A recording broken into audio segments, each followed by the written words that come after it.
कौन सी शक्ति इन्हें रक्षित कर रही है? अवश्य माता का ही है ये कंगन, अर्थात सुरक्षित हूँ मैं। मुझे क्षमा करना पुत्र, मैं वचनबद्ध हूँ। निरंतर प्रहार करना पड़ा तो करूंगा, किंतु दंडित अवश्य करूंगा इस दुष्ट को।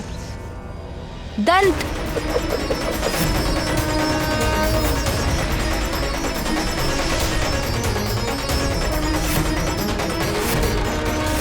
ऐसी युक्ति का प्रयोग किया है मैंने बालक, जिसके सामने तेरी हर शक्ति फीकी पड़ जाएगी।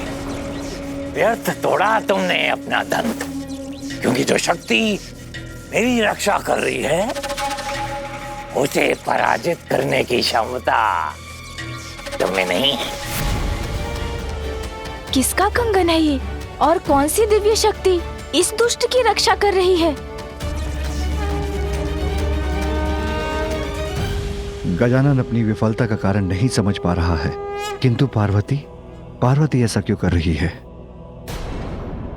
आप धन्य है माता, आप धन्य है। मेरे सुहाग की रक्षा के लिए आप इतना बड़ा त्याग करने पर विवश हैं, किंतु ऐसा कर आज आपने दर्शा दिया कि आपके लिए भक्ति ही सर्वोपरि है।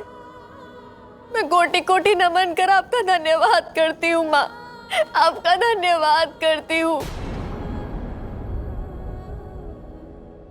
भक्त भगवान से बड़ा होता है। स्वामी, मैं ये ज्ञात करना चाहती हूँ कि भगवान के लिए कौन बड़ा है, उनका परिवार या उनका भक्त? उमा, भक्त का स्थान सदैव भगवान से ऊंचा होता है। पार्वती, ये क्या, भक्त भगवान से बड़ा होता है, सत्य है, किंतु क्या भगवान द्वारा एक अधर्मी असुर की रक्षा करना, क्या ये उचित है? कुछ भी कर ले मूर्ख बालक, तुम मेरा स्पर्श भी नहीं कर पाओगे। कैसे भेदूं इस दिव्य सुरक्षा कवच को?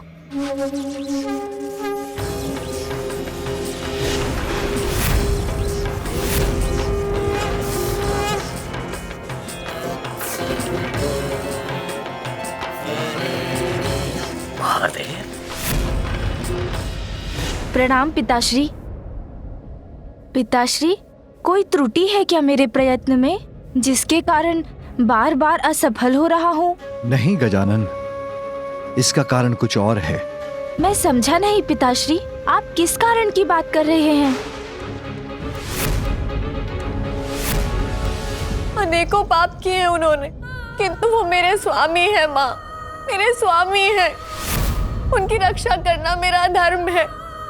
आपकी भक्त होकर आपको इस प्रकार विवश करने के लिए मुझे क्षमा कीजिए माँ, मुझे क्षमा कीजिए।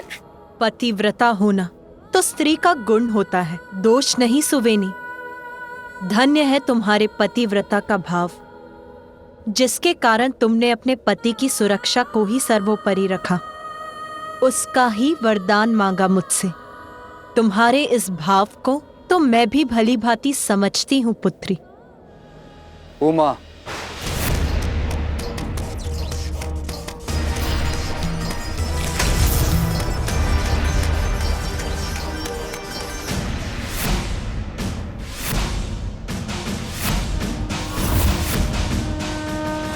माँ,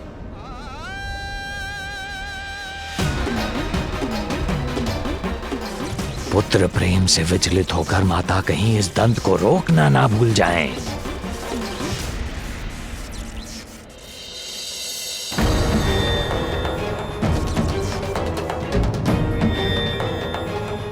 अब महादेव ही इस विकट परिस्थिति को सुलझाएंगे, किंतु यदि वो भी माता को समझाने में असफल हुए तो बहुत बड़ा अनर्थ हो जाएगा। उमा, तुम ये क्या कर रही हो? मुझे भली भांति ज्ञात है कि मैं क्या कर रही हूँ, किंतु आप यहाँ क्या कर रहे हैं?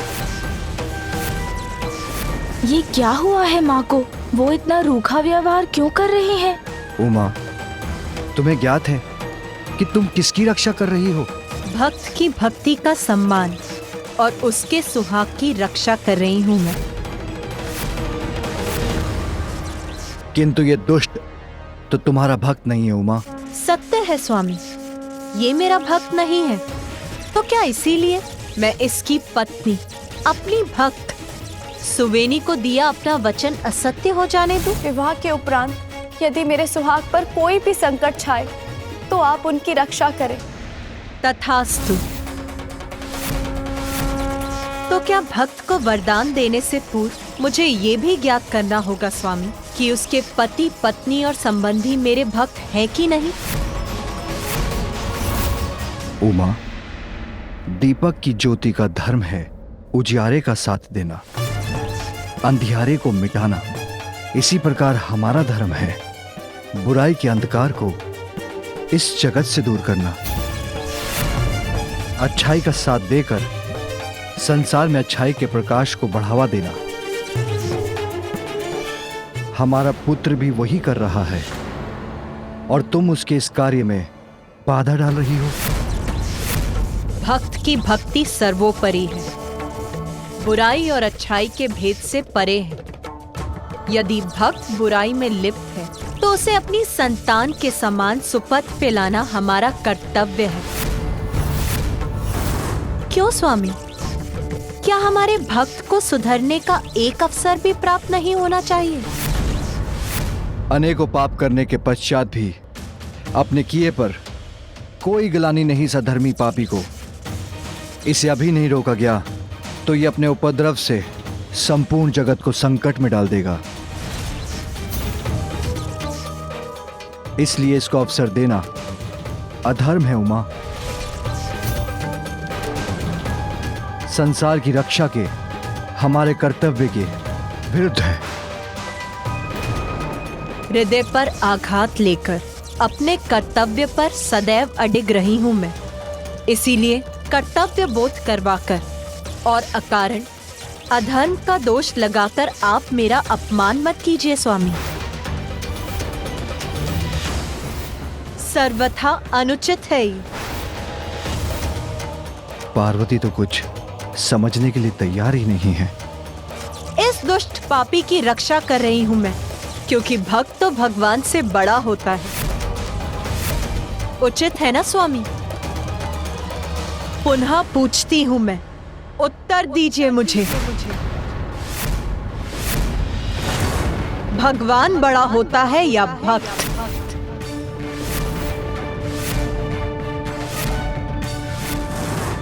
पूर्व में जब मैंने पूछा था तो स्मरण है ना प्रभु, आपने क्या उत्तर दिया था? स्वामी, मैं ये ज्ञात करना चाहती हूँ कि भगवान के लिए कौन बड़ा है, उनका परिवार या उनका भक्त? उमा, भक्त का स्थान सदैव भगवान से ऊंचा होता है।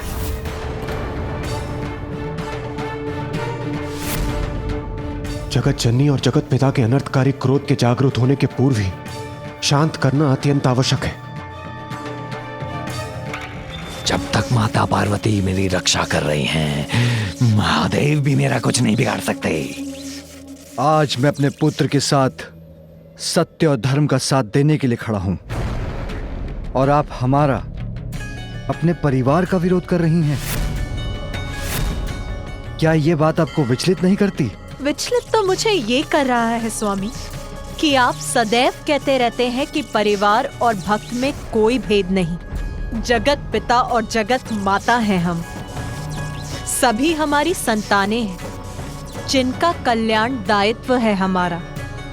पुत्र कार्तिकेय को मुझसे दूर करते समय यही समझाया था ना आपने, किंतु आज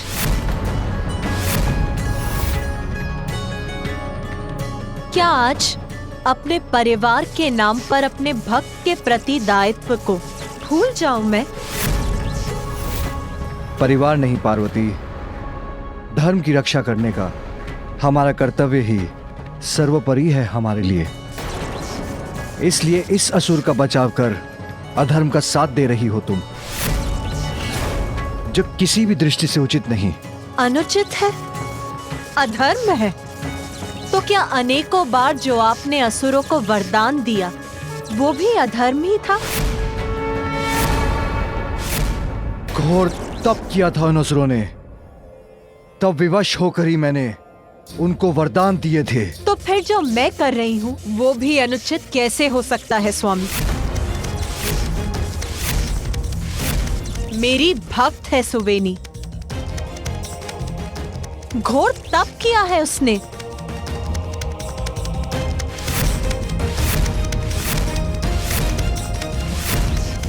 इसीलिए मैं भी विवश हूँ। ओह, तो इसलिए माँ इस असुर की रक्षा कर रही है। उमा, भिन्न परिस्थितियों की तुलना कर तुम बहुत बड़ी भूल कर रही हो। मेरा कहा मान लो, लौटा लो अपना कंगन। ये आपका निवेदन है या आदेश है प्रभु? और ये भी बताने की कृपा करें कि इस समय आप मुझसे मेरे पति के रूप में बात कर रहे हैं या जगत पिता महादेव के रूप में? ये माता अपने क्रोध में क्या कह गई? अब महादेव क्या करेंगे? महेश्वरी, अपना कंगन लौटा लीजिए। मैं अपने पति के ही आदेश का पालन करूंगी। आप सभी अन्य के लिए देवाधिदेव होंगे, किंतु उस रूप में आपका मेरे ऊपर कोई भी अधिकार नहीं।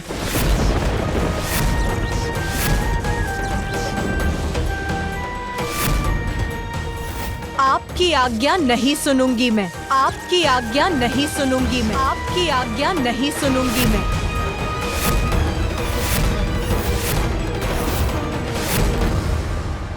उमा, उमा, उमा, उमा।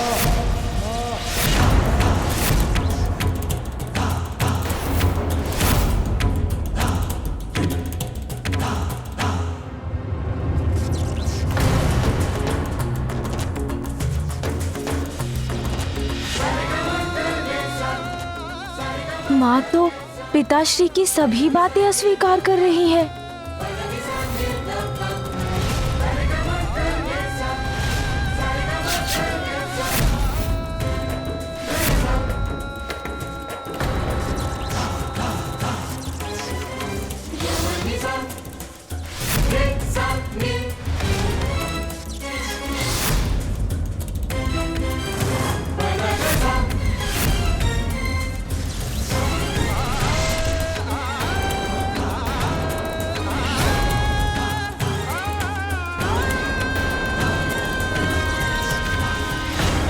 मैंने अम्बे रूप में अपनी भक्त सुवेनी को वरदान दिया था।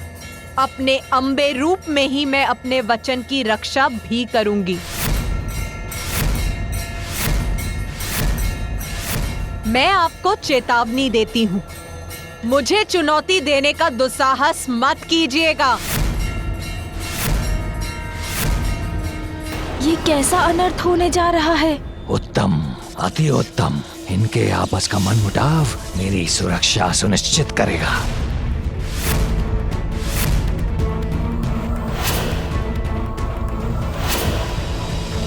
ये कैसी विडंबना है ब्रह्मदेव।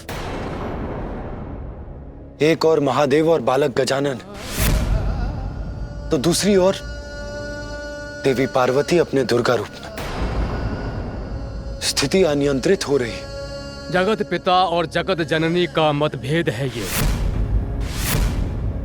और इन दोनों के टकराव के मध्य में है गजानन।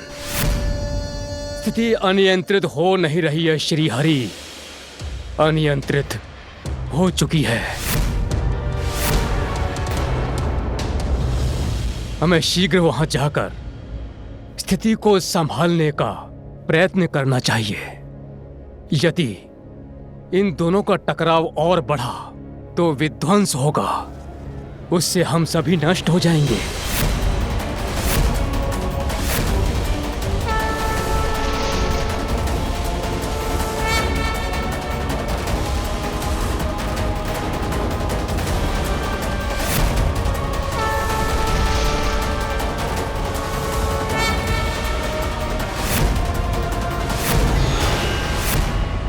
यदि मैंने अपना कंगन लौटा लिया तो गजानन का दंत उस सुरक्षा कवच को भेद कर मूषिकासुर का वध कर देगा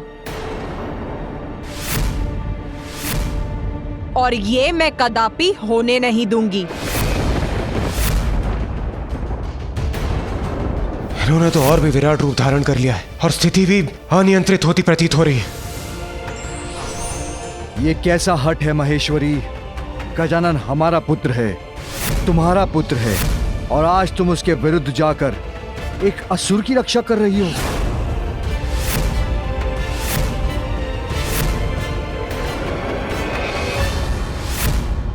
क्या धर्म, दायित्व, कर्तव्य बस आपके ही अधिकार क्षेत्र में है? आज मैं अपने भक्त के साथ खड़ी हो गई तो वो आपके लिए हट हो गया? क्या आप भूल गए वो क्षण जब आपने हमारे पुत्र गजानन का शीश उसके धड़ से विलग कर दिया था?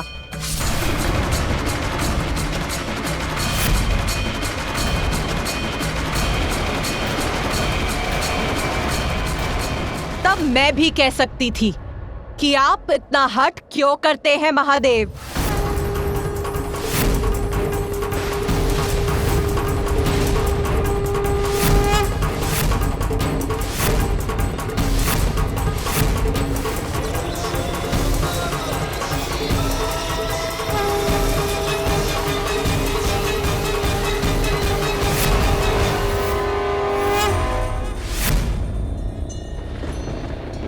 तुम्हें ज्ञात है ना देवी कि मूषिकासुर की दुष्टता का अंत करने के लिए जो उचित है उसी का साथ देने के लिए ही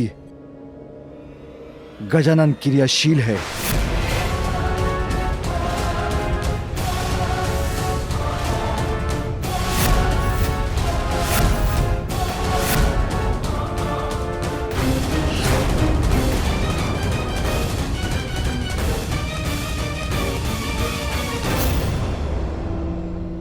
देवी पार्वती, शांत हो जाइए। कृपया अपने क्रोध को शांत कीजिए।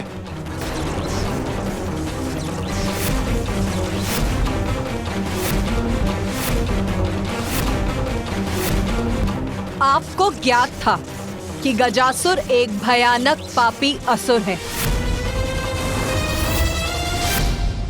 अनेकों पाप किए थे उसने,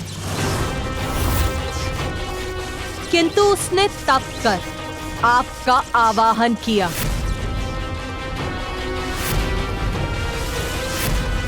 आपको अपने उदर में समाने के लिए कहा। कहो, क्या वरदान चाहिए? आप चाहिए भोलेनाथ मेरे उदर में सदा के लिए। तो आपने उसको क्या उत्तर दिया स्वामी?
मैं बताती हूँ। तब कहा था आपने, तथास्तु तथास्तु।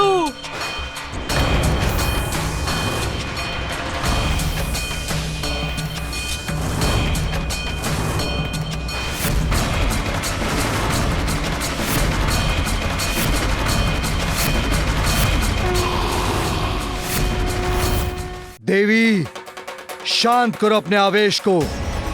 तुम्हारा पुत्र भी यहाँ है। क्या तुम चाहती हो कि वो ये देखे कि उसकी माँ उसके सन्मार्ग को चुनने के कारण इतनी आवेशित हो रही है? मैंने अपने पुत्र को ऐसे संस्कार दिए हैं कि वो उचित और अनुचित, धर्म अधर्म का भेद भली भांति समझ सके। वचन का महत्व समझने में सक्षम बनाया है उसे मैंने। मैं पुनः कह रहा हूं देवी, जो तुम कर रही हो वो अनुचित है। विवश कर रही हो तुम मुझे।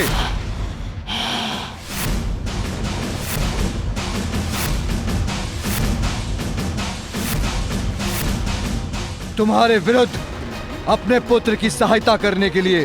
जो आपको उचित लगे वो आप कीजिए महादेव।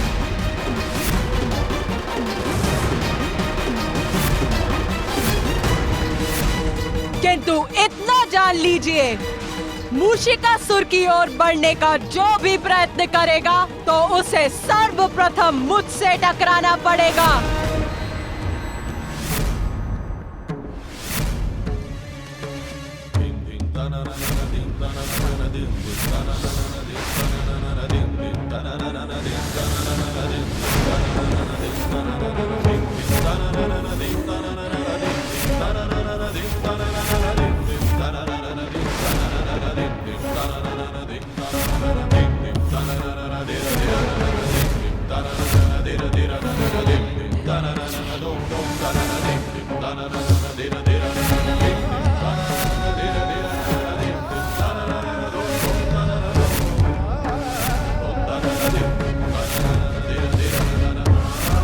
माता ने कालिका और महादेव ने वीरभद्र का रूप धारण कर लिया।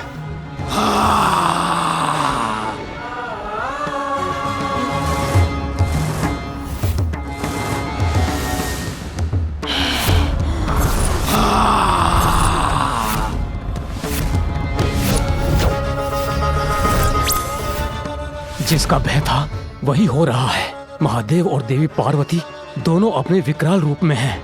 उनके मध्य संघर्ष हुआ तो सृष्टि छिन्न भिन्न हो जाएगी, कोई शेष नहीं रहेगा।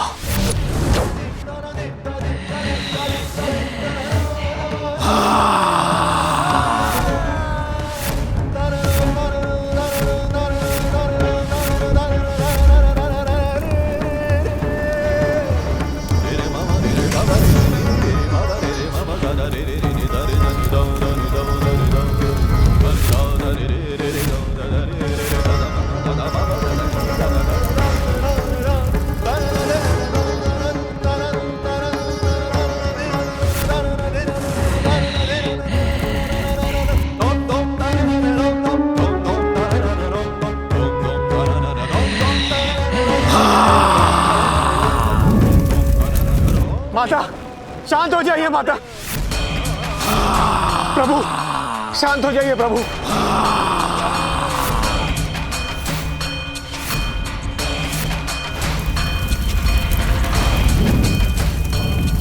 ये जो भी हो रहा है अनुचित है। माँ और पिताश्री में युद्ध नहीं होने दूंगा मैं। माँ, पिताश्री, आप दोनों मेरे कारण युद्ध मत कीजिए।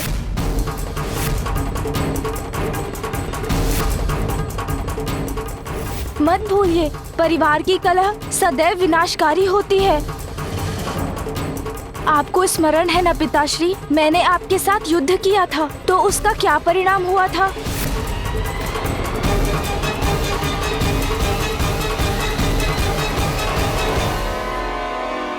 एक समस्या है हमारे समक्ष, जिसका समाधान मिलकर बातचीत कर ढूंढना चाहिए हमें। आपसी टकराव का तो एक ही परिणाम है, परिवार का विनाश। आप दोनों का ये युद्ध मेरे कारण हो रहा है ना, तो माँ, पिताश्री, लीजिए, मैं अपना दंत लौटा लेता हूँ।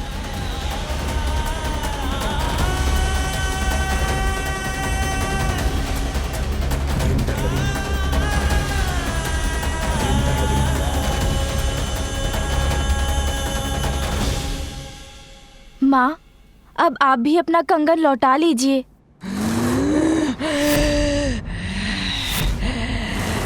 नहीं माते नहीं, मैं पुनः असुरक्षित हो जाऊंगा माते नहीं।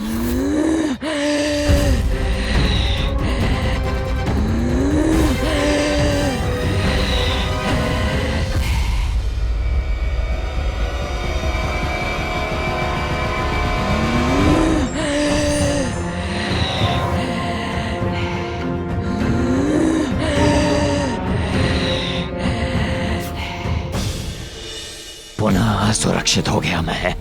इसके पूर्व कि ये संपूर्ण परिवार एक साथ हो जाए, मुझे भाग लेना चाहिए।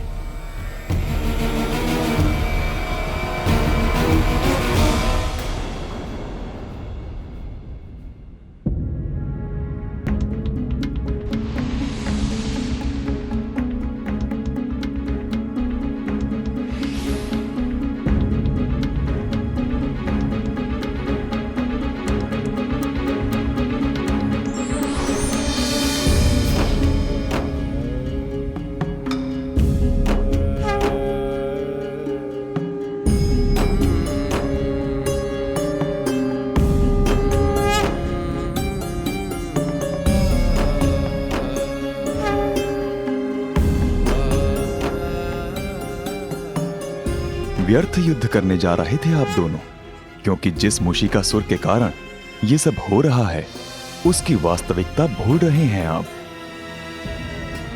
मूषिकासुर पूर्व में क्रोंच नामक गंधर्व था। विलंब होने के कारण क्रोंच तीव्र गति से अपने निवास की ओर जा रहा था। बहुत विलंब हो गया मुझे। इंद्रदेव की सभा से शीघ्र निकलना था मुझे।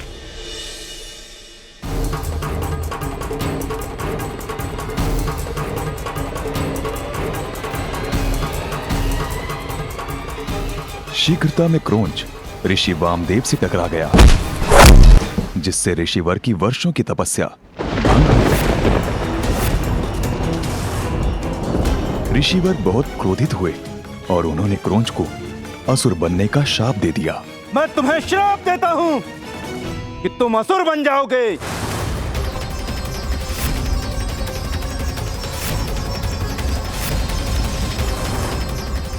ऋषिवर नहीं, डाल से पैर टकरा गया और मैं आप पर गिर पड़ा। आपकी तपस्या भंग करने की मेरी कोई मंशा नहीं थी ऋषिवर। क्षमा ऋषिवर, क्षमा ऋषिवर, क्षमा। शांत होने पर ऋषिवर ने शाप को कम करते हुए कहा कि क्रोंच को उसके असुर रूप में भी एक अवसर मिलेगा। वो माता पार्वती का भक्त होगा और यदि उसने अपनी भक्ति से माता पार्वती को प्रसन्न कर लिया तो वो ऋषिवर के शाप से मुक्त हो जाएगा। ऋषिवर, ऋषिवर। असुर रूप में आने पर क्रोंच देवी पार्वती का परम भक्त बनकर सदा उनकी भक्ति में लीन रहने लगा।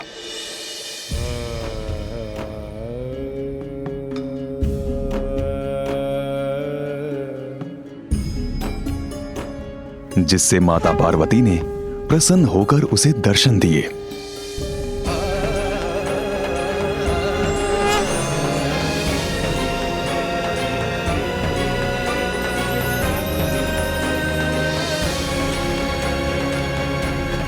माता ने क्रोंच को बल, पराक्रम, सत्ता और बुद्धि का वरदान दिया।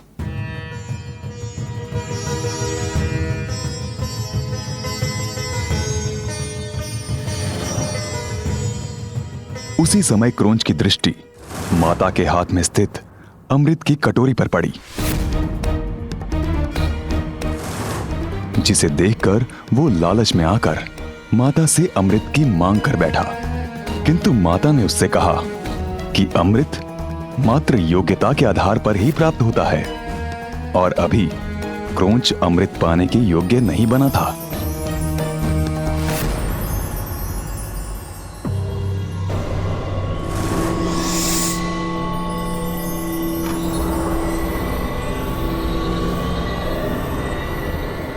लालच में आकर क्रोंच ने मूषक रूप धारण कर माता के हाथ की कटोरी का अमृत चोरी से चख लिया।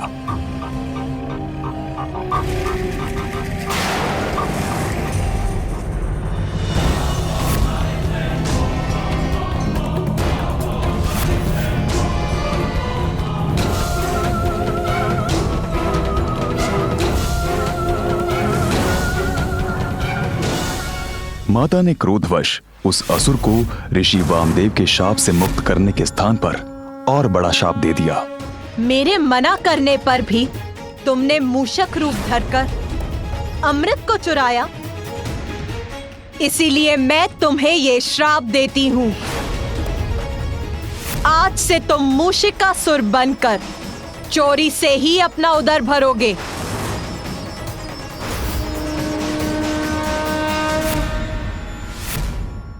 माते क्षमा, माते क्षमा, माते माते क्षमा, क्षमा कर दो माते, क्षमा कर, क्षमा माते, क्षमा।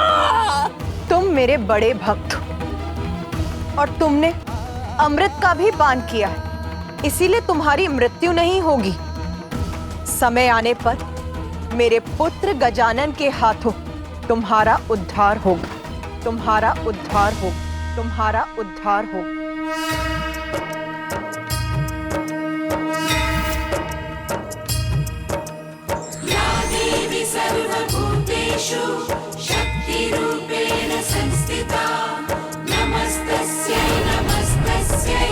क्रोध विनाश का कारण बनता है। सृष्टि की रक्षा के लिए आपका शांत होना आवश्यक है। समस्या का हल क्रोध करने से नहीं, विचार करने से होगा और इस समस्या का हल केवल गजानन के पास है।